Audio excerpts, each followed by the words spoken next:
d'émotion et de fierté pour les 200 habitants d'une petite commune de la Somme, près d'Abbeville.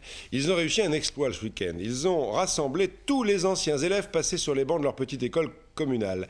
À Caon-Gouy, reportage Fabrice Decas et Thierry Haquette. Ce dimanche 14 mai était un grand jour pour M. Hautefeuille. D'abord, c'était le jour de son anniversaire. Ensuite, c'était le jour qu'il avait choisi entre les élections, les fêtes religieuses et autres longs week-ends du printemps pour réunir le plus grand nombre d'anciens élèves de sa commune. L'Amicale fête cette année ses 70 ans et pour préparer cet événement, entre les archives de l'école, celles de la mairie, les contacts téléphoniques, le courrier et le Minitel, il lui a bien fallu 6 mois de travail. J'ai retrouvé 350 élèves. Malheureusement, 51 n'ont pu être retrouvés. Par contre, 35 sont décédés depuis la création de l'Amicale. Le village s'était donc mis sur son 31, monsieur le maire avait hissé les couleurs et réglementé la circulation. Le dernier commerçant avait balayé son trottoir et de charmantes bénévoles avaient confectionné les plateaux repas. Pour les journalistes, la jeune institutrice avait fouillé le grenier de l'école pour retrouver de vieux souvenirs. 1948. Quant au photographe, il préparait délicatement son estrade devant l'école en vue d'immortaliser un moment inoubliable. Les plans, ça donne, c'est ce qui rédit l'ensemble. Il fallait au moins une manifestation de cette sorte pour qu'ils puissent se retrouver.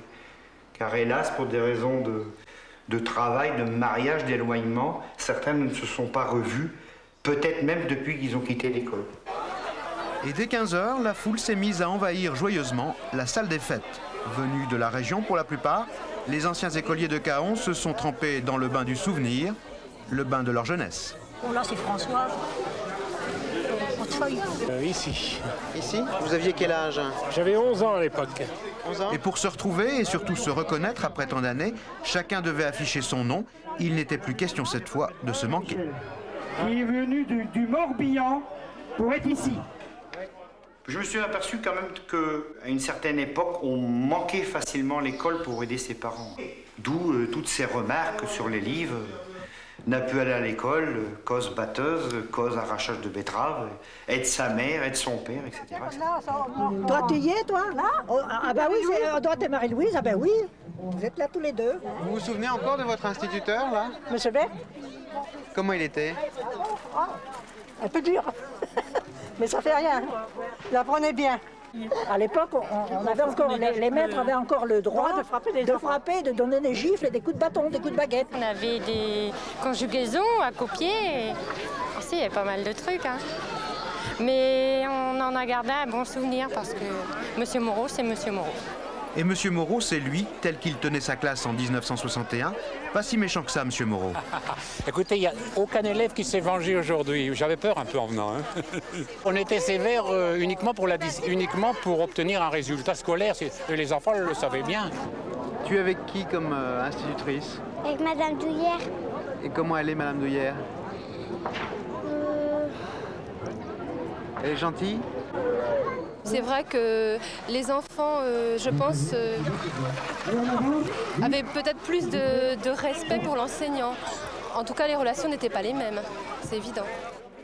Un moment d'émotion dans cette journée fut celui de la rencontre des élèves avec le maître le plus âgé, M. Laine, qui avait fait l'école pendant la guerre.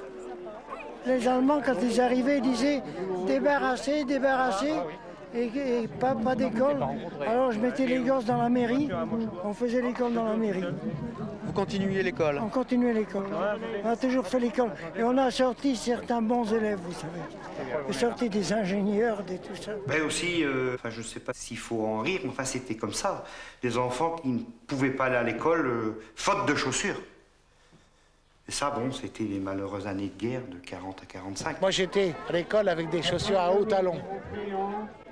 Le fait des hauts talons, parce que c'est les dames qui me prêtaient les souliers pour aller à l'école. On avait des galoches avec des clous. Des galoches avec des clous, oui. On n'a jamais vu ça quand Monsieur Vignon, monsieur le maire. Après les embrassades et le souvenir, il était normal d'effectuer un dernier pèlerinage dans ce qui fut, entre les odeurs de craie, les protèges cahiers et limés et les bonnes vieilles tables de multiplication, un lieu d'apprentissage à la fois unique et merveilleux dans chaque vie d'adulte.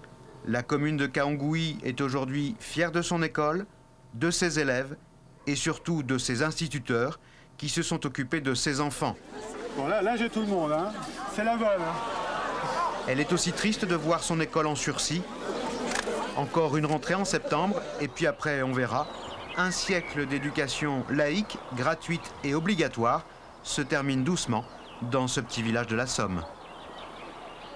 Ouais, effectivement, beaucoup d'émotions, beaucoup de nostalgie aussi. Malheureusement, beaucoup de petites écoles comme celle-là continuent à être fermées, à moins qu'un jour, quelqu'un décide de ne plus les fermer. Sans école, sans commerce, pas de vie dans les villages, une culture qui s'en va.